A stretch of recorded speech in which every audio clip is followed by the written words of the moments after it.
Glorify your name, mighty God. Glorify your name in our hearts, in our lives, and in this place, and around the world. Oh God, glorify your name. May our heart be set on you. Not about ourselves, but about you. May thy desire be to please you, to fulfill your will. Not mine, not my desires, but your will. Give us hearts that desire to fulfill your will for our lives. That we may be instruments in your hand. Whether it to be your feet, your hands, your mouthpiece. Lord, lead us and guide us. Even this morning, guide us.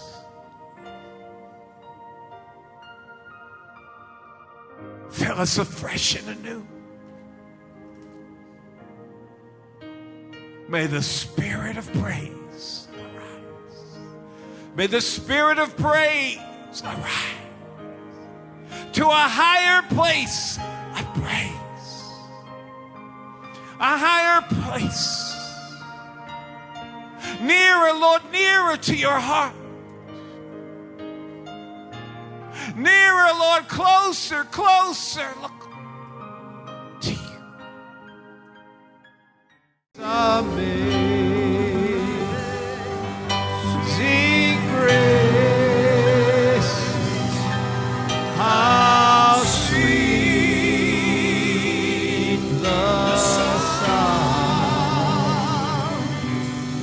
that saved a wretch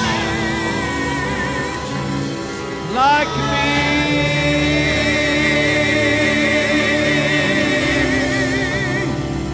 I once was lost, but now I am found. I was blind, but now I see.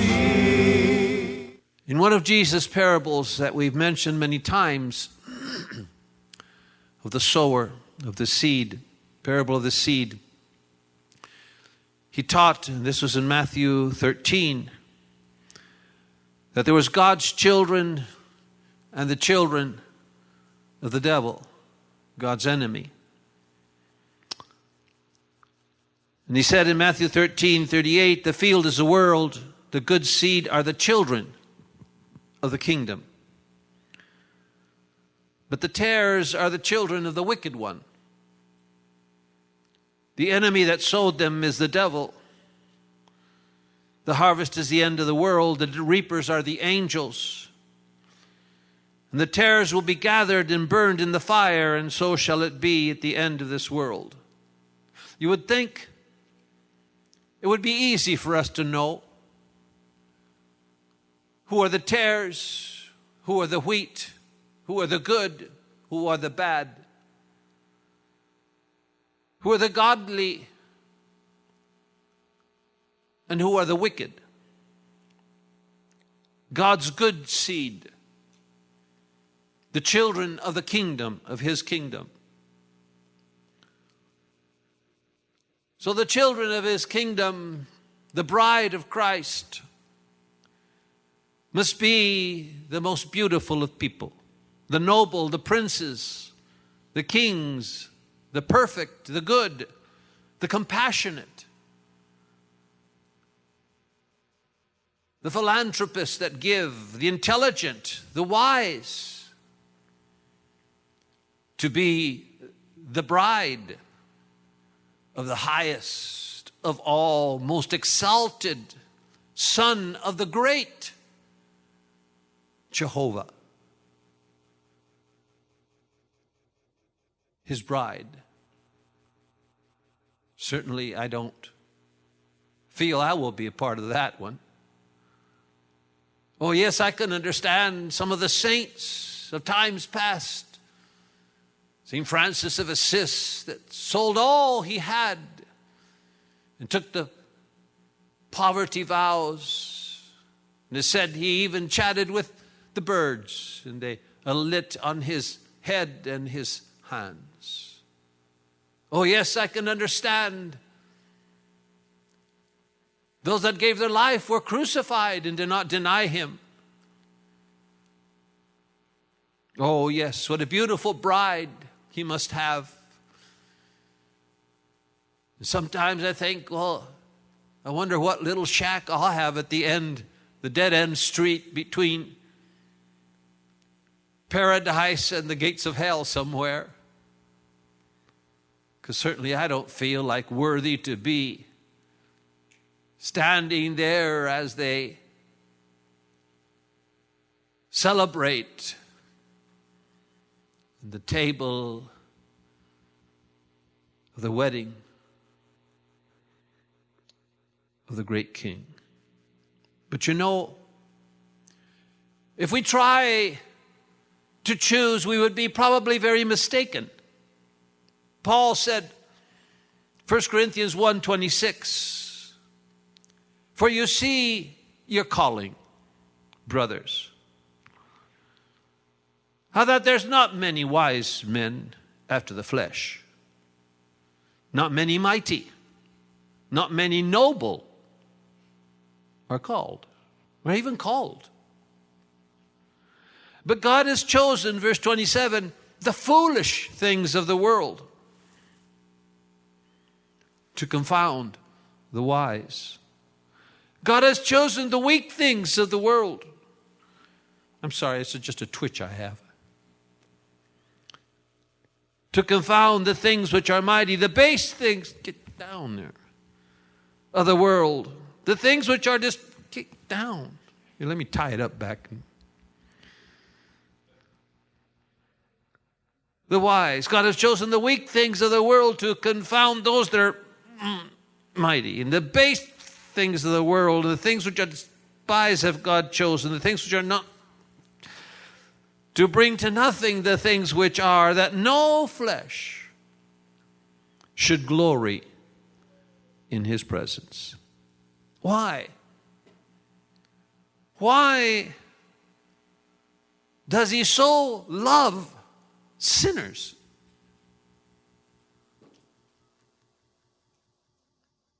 What is it in sinners that draw him to them? The lost, the worst. Why would he abandon 99 beautiful sheep and go out in the middle of the night in the storm to find one rebellious one that wanders, one that goes astray, one that doesn't know when to come home when the sun is going down? Why would he leave the 99? They say, you want that? Well, go for it. No. He goes out in the rain and the storm. He said, to find that little rebellious one. And probably if he leaves the door open, he'll be running out again. I don't know. Why? Why does he even care about sinners when there's so many nice people? Maybe because they're the fallen. They're the prodigals of God's children. Maybe we have it all backwards of who the good seed is and who the bad seed is. Maybe the bad seed is what we call bad, is his seed.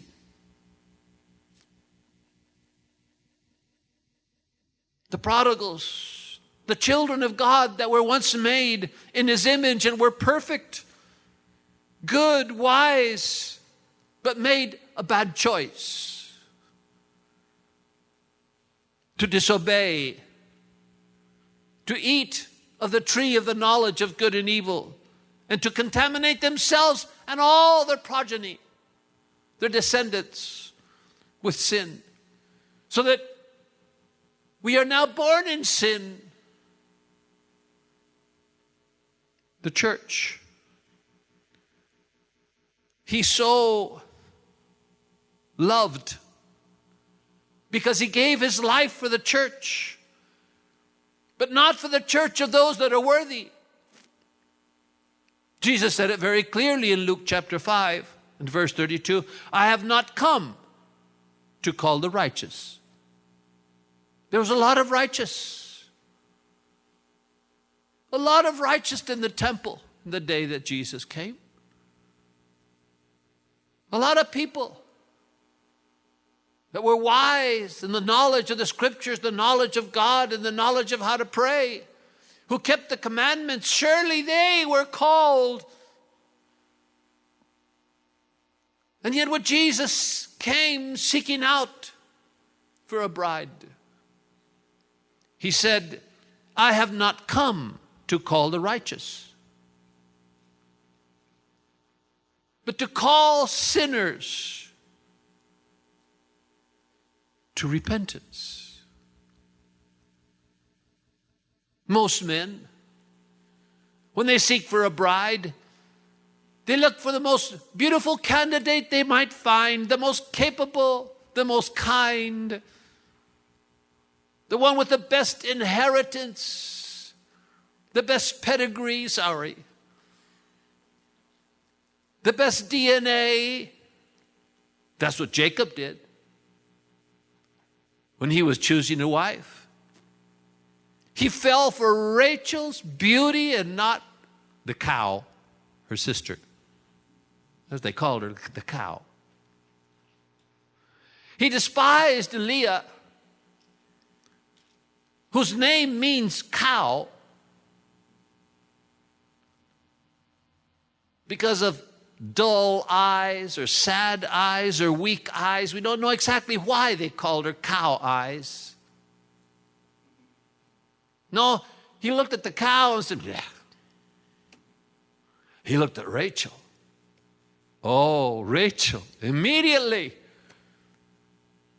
Rachel, you know what Rachel means? A ewe. E-W-E, a female sheep. Wow. And as a shepherd, they would rather have 50 ewes and one ram. One ram is enough for 50 ewes. So then you can have as many sheep as you want and have a herd. He would rather have 50 ewes than 50 rams and one ewe. He'd never have a herd then. So, why? Why would Jesus choose the ugly ones as the bride and not the beautiful ones? Could it be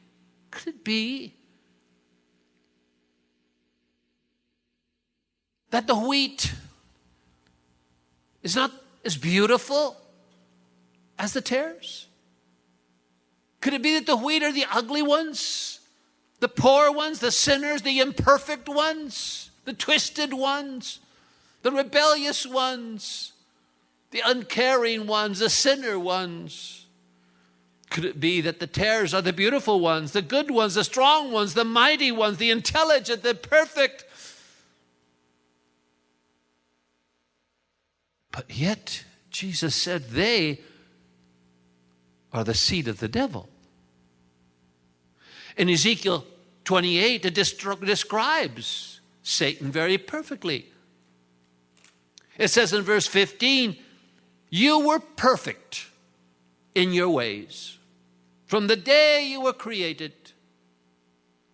Oh, that's the devil. So what would his seed be like? In verse 3 of Ezekiel 28, it describes him, behold, you are wiser than Daniel could ever be. There is no secret that can hide from you. Highly intelligent, highly wise. Verse 4, with your wisdom, with your understanding, you get for yourself riches. You've gotten gold and silver into your treasures because of your understanding. Oh, yes. Verse 5, by your great wisdom and by your traffic you have increased in riches, and your heart is lifted up because of your riches. Verse 13, you were in Eden, the garden of God. Every precious stone was your covering. You glittered with jewels.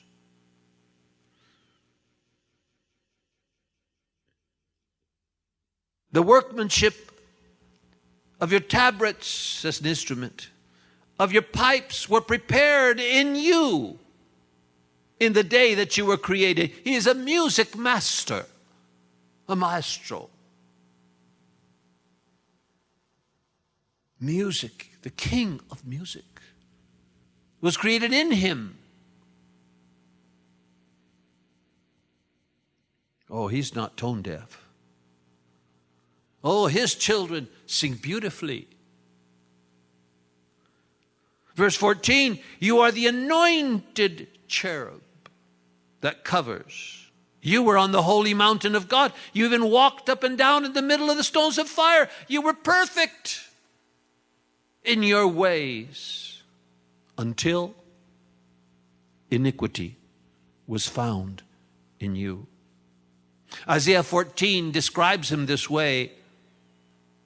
In verse 12, from God, thou hast fallen from the heavens, O shining one, son of the dawn.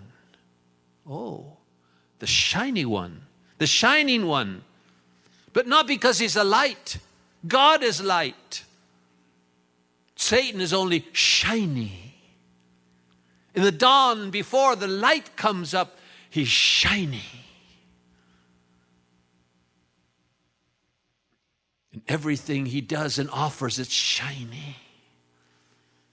Sin is shiny, attractive, alluring.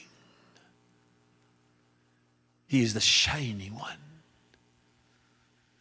He can even appear, Paul said, as an angel of light to enlighten you with his doctrine, to enlighten you with error.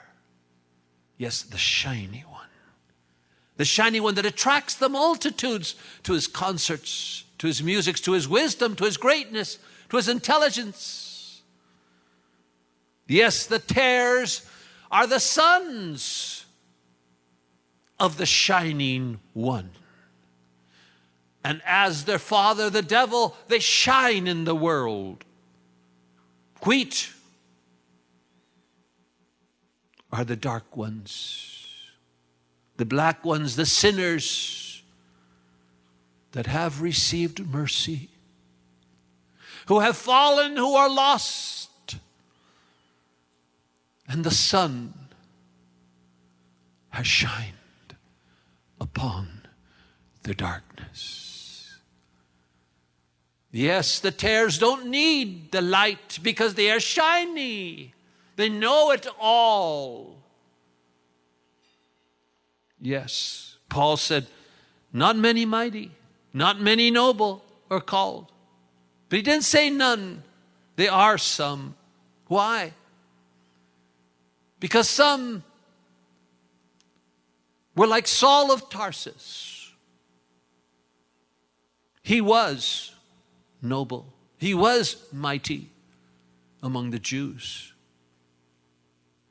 Being of the Sanhedrin, he was powerful. The disciples feared him and thought, when he came persecuting the new followers of Jesus, Oh, how they quaked for his power and might and knowledge of every single jot and tittle of the Torah, of the law, of the prophets. He could quote them. He didn't need to read it. He knew the whole scriptures, backwards and forwards. Yes, he could quote to you, like certainly the devil can, and even his children.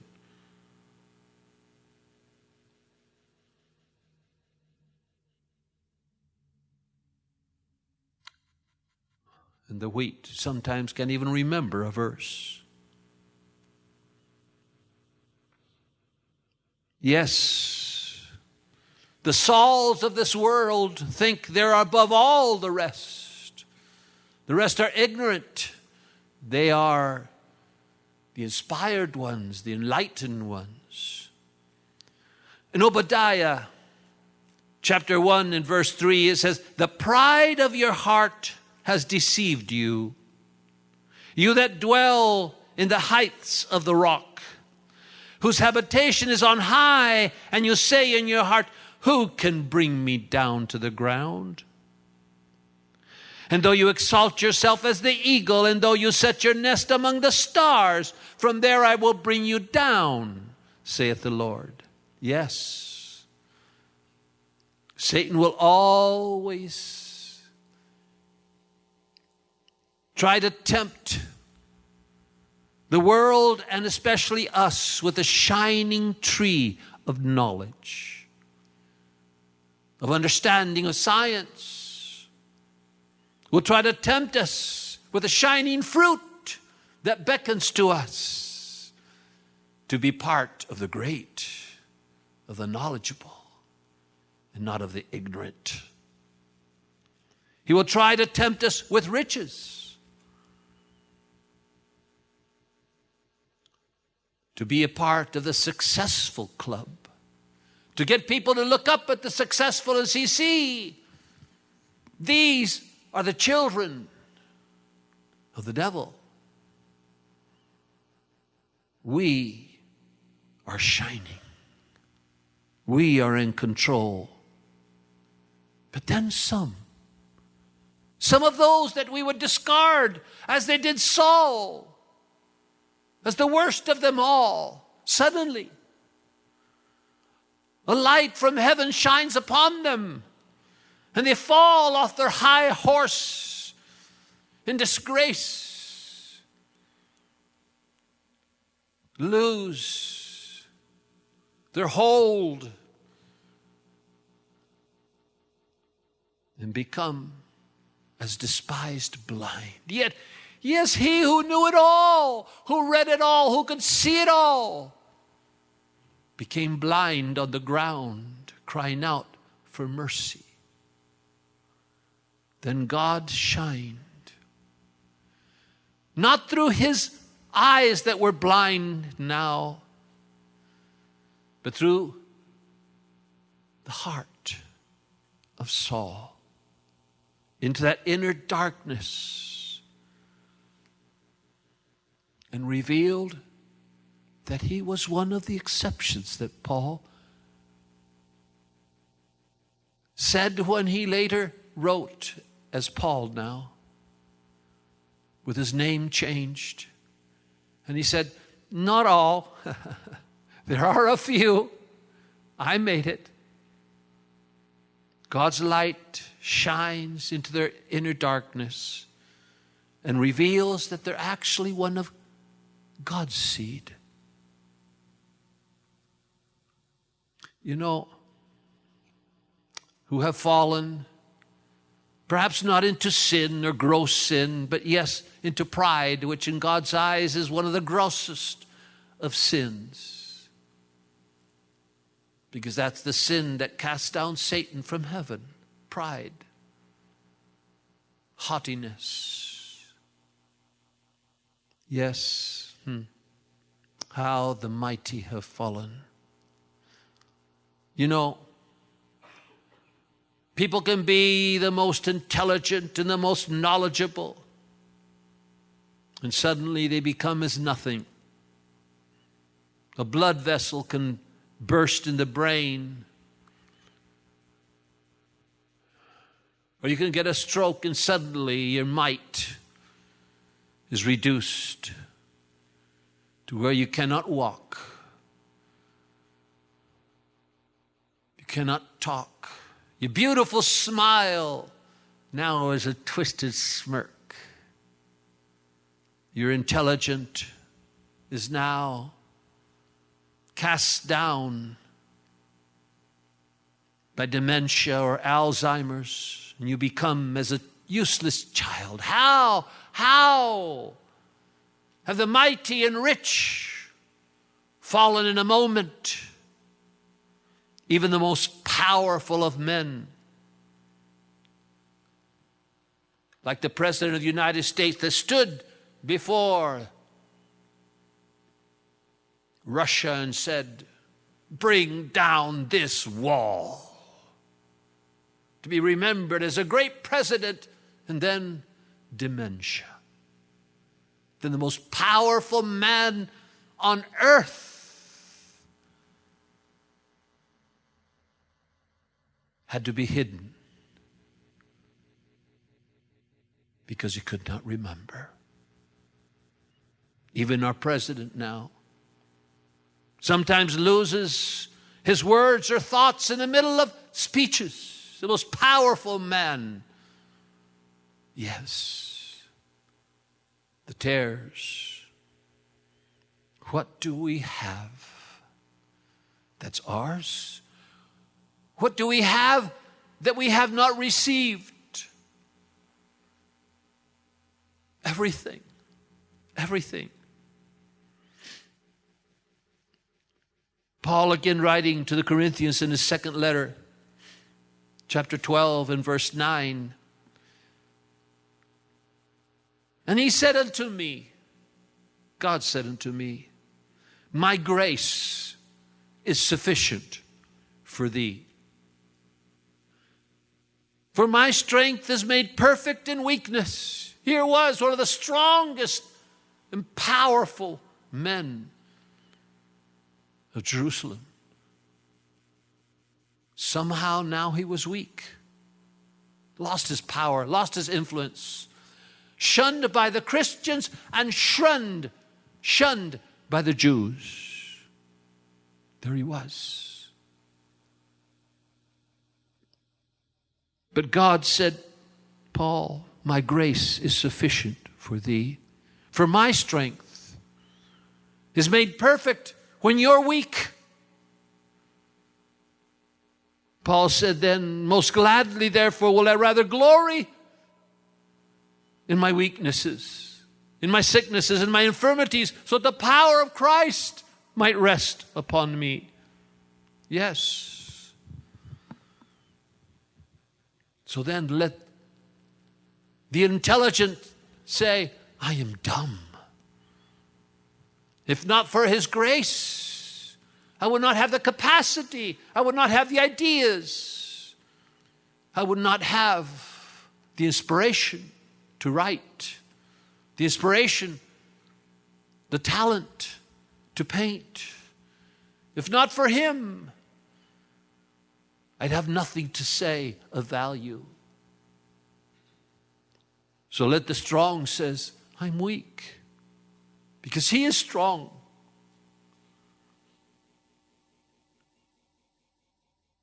Let the rich say, I'm poor. In one moment, in one depression, I can lose it all. So with what will I boast? What he gives me is what I have. But I have nothing to boast of. If not for his blessings, what would I have? I could lose it all in one transaction, in one fire, in one sickness, in one huge hospital bill. Yes.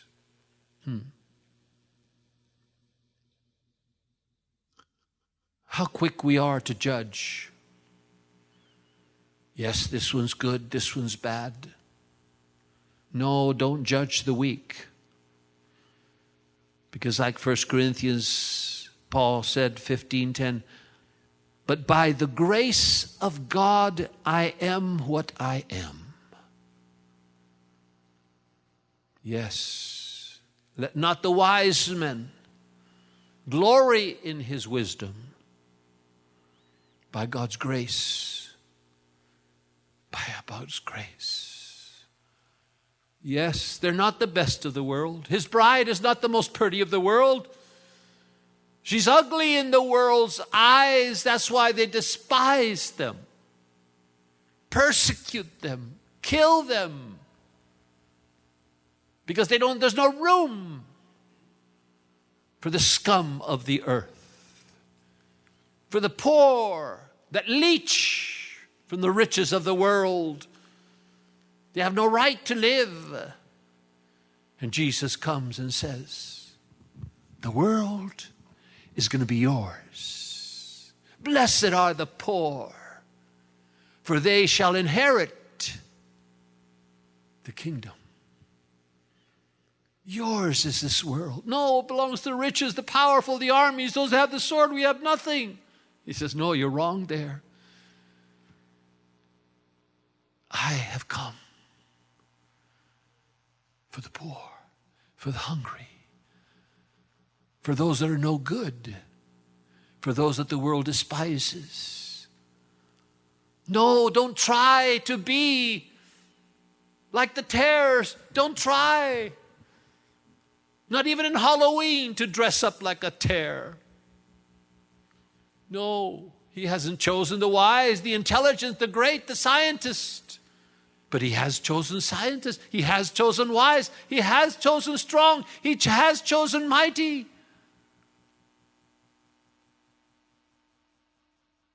Oh, what a bride has he chosen. I'm almost ashamed for him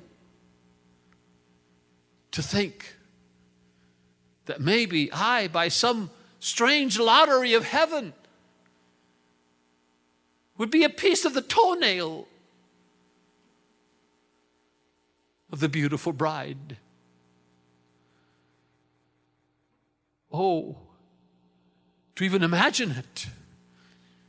Certainly I'm not worthy of it.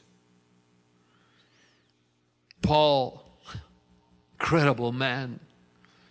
1 Corinthians 9:27, I keep under my body and bring it into subjection, lest by any means, when I preach to others, I myself should be a castaway. What? He said, yes, you look at me as the great Paul who's been given all this revelation. But he says, me, I'm worried. Lest I, having preached to others, get haughty and pride, and say, I'm the leader, I'm the founder of Christianity here. I'm the one that came out with all these things you guys are preaching about. Lest I should become a castaway.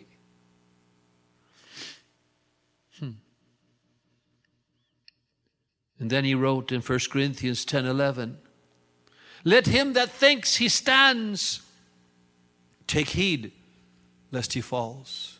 Yes. We should never, never, never rise up our heads above our fellows and say, I'm holier, I pray better, I sing better, I'm more faithful, I tithe better. Oh no, let not the shine enter into your mind. Let not the shining one contaminate your thoughts. Let not the shine of the tares woo you towards the things of this world, the love of this world, the lust of the flesh, the riches of this world. Let not the shining contaminate you. And then he says, But there's no temptation taken to you, but such as is common with man. But God is faithful. God is faithful.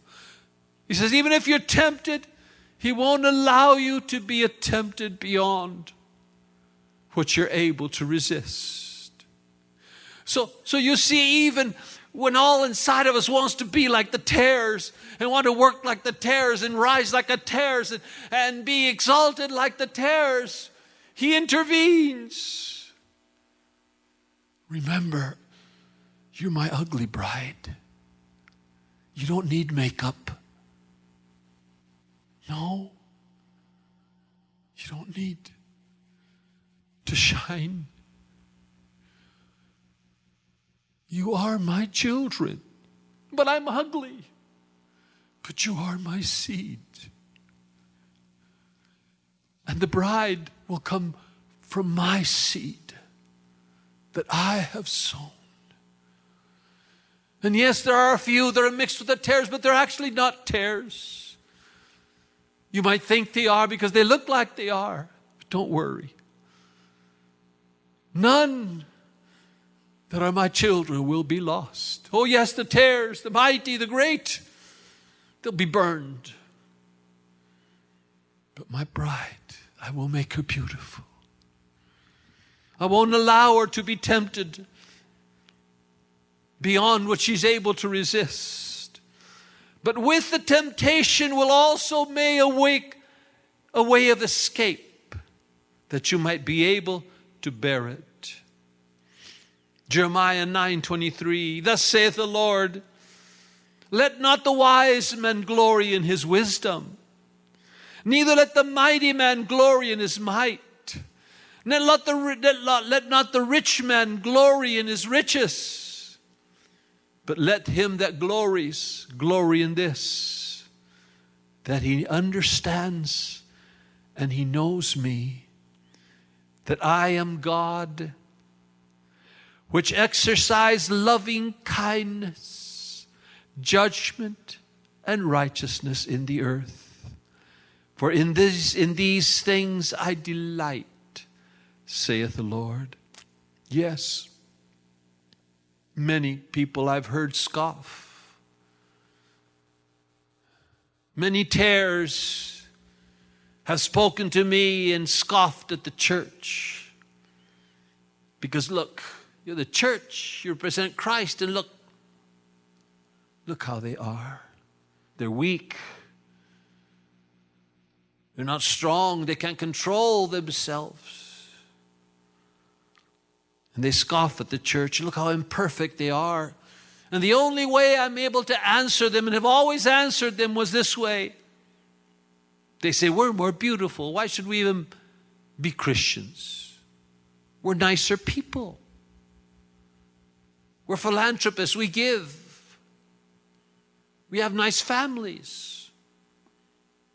We're more beautiful than they are. They're stronger than they are. We're wiser. We're richer. And yes, it's true. I've said this many times. There's much nicer people outside of the church than in the church.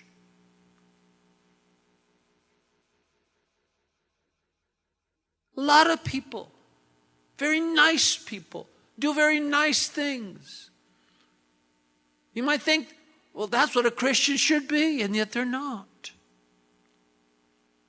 And how do I answer it? I said, well, the church is not for saints.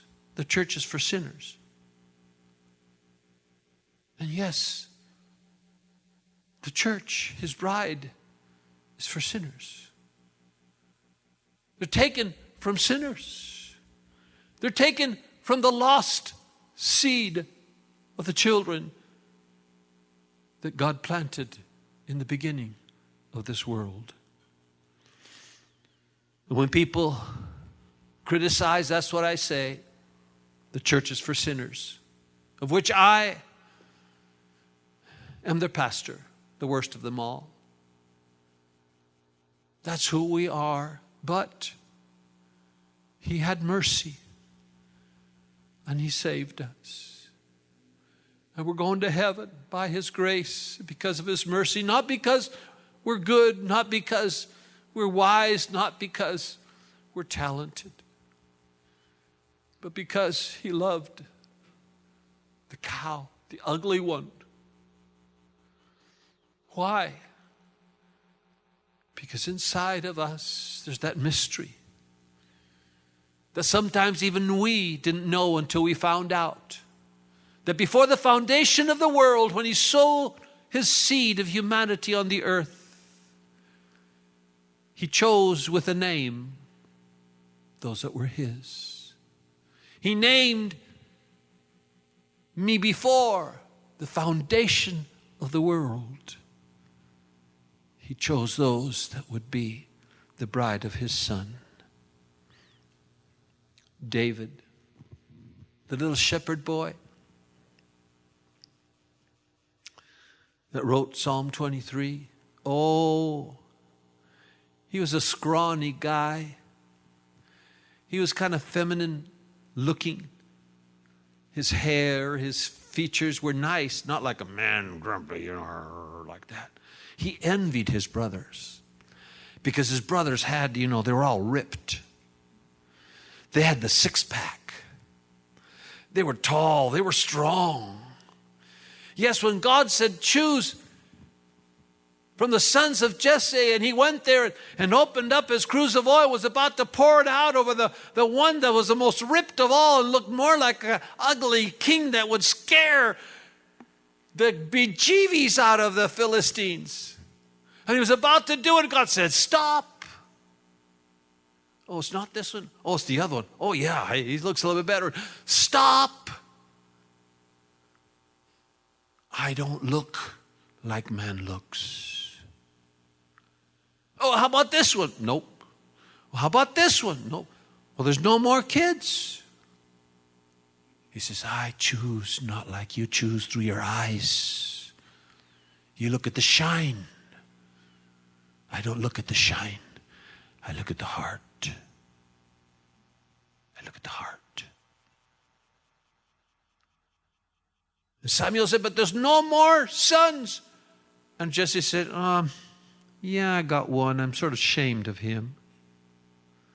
Well, bring him. Well,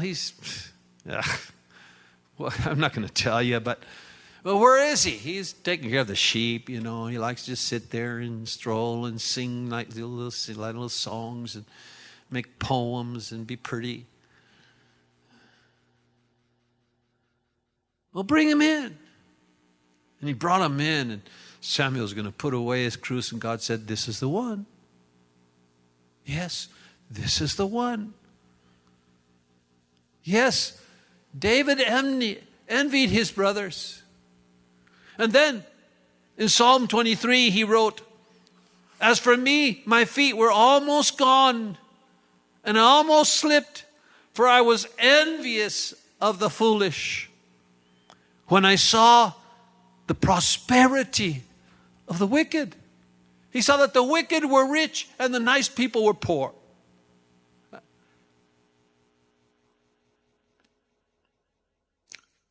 And then in verse 4 of Psalm 73, he describes those wicked ones, the seed of Satan, that people look up to as being, the best of the world. They're good, they're rich. Want to be like them. And he wrote and he says, for there are no bands in their death, but their strength is firm. They're not in trouble as other men, neither are they plagued like other men. Therefore pride compasses them about like a chain. Wow, chains of pride. Violence covers them as a garment. Their eyes stand out in fatness. And they have more than heart could ever wish.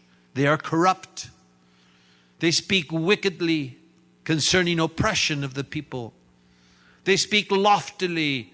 They set their mouth against the heavens, and their tongue walks through the earth. And they say, how does God know? Is there knowledge in the Most High? Behold, these are the ungodly who prosper in the world. They increase in riches. You know, so many times when I've talked to those that are tares and did my best to convince them by my good works, tried to talk to them about what sin is, tried to make them understand, but you can't make someone believe. You can't make the shining one feel dark unless the Holy Spirit touches him. They don't believe, neither do they have any desire. They say, why do I need God? What do I need church for? I have all I need. They have no love of God, no love of Jesus, nor do they see themselves as needy. They say, I'm glad you're happy, but I don't need that to be happy.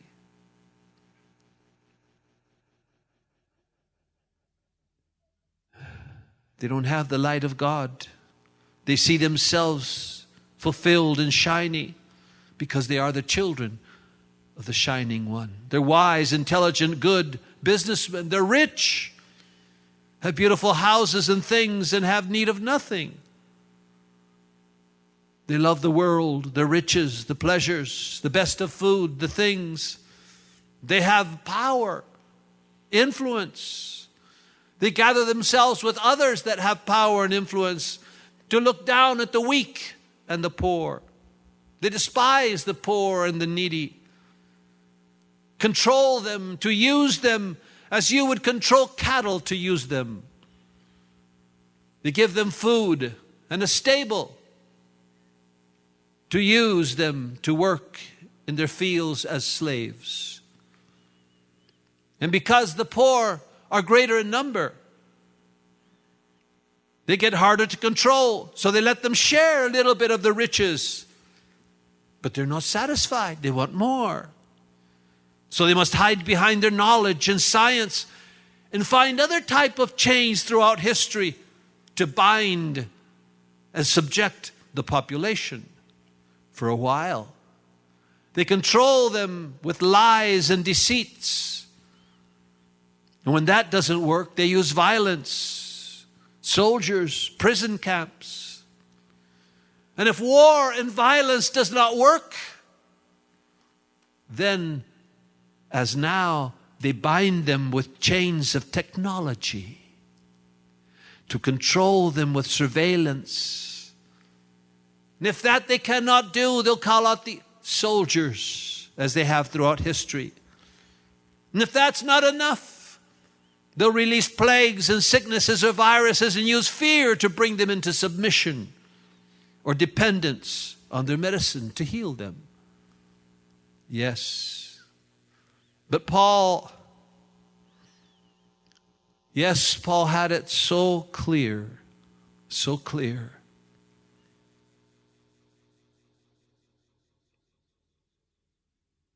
Amazing grace. The mystery of the bride that he has chosen. Yes, I can't say I'm proud of being a sinner, but I'm thankful that this sinner caught the attention of his heart. This sinner found amazing grace.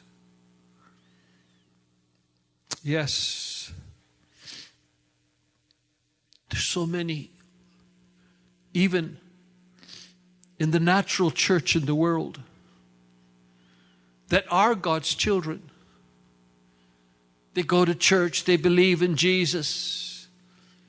They've even given their lives and been baptized, but they've never received the light to know that there are sinners. See, that seems to be the knowledge of sin must come by his enlightenment in order that we might receive the forgiveness of sins. Because he came to save sinners. That's what Jesus said. There's so many that are good people. You point them, you're a sinner. No, I'm not. I haven't done these ugly things. Yes, you haven't. But that's not what sin is. Well, what is it then? I can't explain it, but when His light comes, and I've seen His light come, and oh, they cry out, have mercy on me. No, they did not steal, they did not rob, they did not do this, they did not. But the pride suddenly is seen as how God sees it. And when God shines the light, they become as the rest of the bride, the cows of this earth, the ugly ones of this earth, the sad eyes of this earth. The revelation comes, whether rich or poor, intelligent or dumb, those who are called, those who are His seed, they will all be saved. And yes, sometimes God even allows these nice people to slip and fall into sin for them to learn something, for them to understand something, to understand what it feels like to be a sinner. As a prodigal son, he looked like a shining one in the midst of his friends. Oh, yes. He with his riches. He was the owner of the party. And oh, did he shine. Everyone gathered around him. He was so funny. He was so intelligent. He was looked so shiny in the midst of sinner, but he really wasn't. And one day, God looked at that lost sheep, shining and happy in his life. And He caused him to lose the riches. He became dark. He was hungry. He needed work. He ended up in a pig pen, dirty, with the fecal matter of pigs. And he looked at himself. I used to be the best dressed. Look at me now. Look at me now. He began to think of his father's house. And he came to himself. And Jesus found him and brought him back to his home. Oh, may those that think they're not lost and belong to Him, may God cause them to fall and be lost, if that's what it takes. Now maybe someone, a dream is all it takes to waken them up. Others, just in a moment, light falls. And they come to understand that it's not of the mighty, it's not of the strong, it's not of the intelligent, it's not in how many master degrees you might have. All those things are just shiny, shiny objects from the father of the tares. Riches, shining pieces of glass that are worth nothing. How can it be? What potential does He see in the lost? Yes, He doesn't look as man looks. He doesn't choose as man chooses. And the best part is, even though many times I'm ashamed of myself for the thoughts I think, the things I might do, And yet, when I come before Him and look in shame to the floor, unworthiness, He says, lift your head, for He is the lifter of my head. My glory and the lifter of my head. Your eye is on everyone.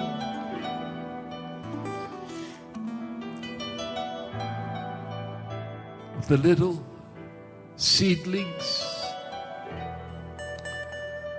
of the little plants, of the wheat that belong not with the tares, even though sometimes they get mixed among them and become almost like one of them. But your watchful eye never lose sight of your chosen ones, even when they're lost in the world. You know where they are, and you will always find them and save them, sometimes from themselves. Hosheana, save me every day as you do. Do you call me to glory, and I need not saving anymore? Because all the evil will be taken away from this body of sin. And you will present me without spot or wrinkle or any such thing. Do you know? Are you aware that you can never go far enough from Him where His presence cannot find you? That His eyesight cannot reach? Never. Don't ever even fear of failing Him. Even as Peter thought he'd never fail, and he did. But Jesus found him when he was back to his old fishing boat, having given up of his dream, given up his right to the king, the keys that he was given. Jesus went and found him. In the darkest of the night, when everything he did failed, he couldn't even catch a little minnow, the great fisherman. All night he had fish. So he was even frustrated that he couldn't even go back to what he was before. He couldn't reach what he had hoped for. He couldn't go back to what he was. And then he heard a voice in the breaking of the dawn. Did you catch anything? How can it be? I know that voice. I used to love that voice. No, I didn't. Here, let me help you. Try the other side. But I'm just fishing. I'm not a disciple anymore. That's all right. I'll help you. I'll help you even when you're running away. I'll bless you even though you try to run away. Hallelujah. Oh, hasn't He blessed you even when you were running away? Hasn't He helped you even when you didn't deserve help? Yes, let me help you run away, Peter. Try the other side. And he did. And he caught so much, the disciples said, look, we have enough to pay for a year's rent. He said, I don't care about the rent. He jumped into the water. Hey, but are you going to leave all this fish? I don't care. I don't need fish. And he went towards the voice of him that have never lost sight of his beloved. Be blessed, beloved of the Lord. May the Lord continue to bless you. May the Lord, as he has promised, always keep you. May the Lord cause his face to shine daily upon you. May he never cease having mercy upon you, and may you never cease asking for mercy. And may he grant you, through every step of the way, till the light will shine of a new day. May every step you take be followed by peace. And may your heart never be troubled, little sparrow. God bless you. Go with God. Amen.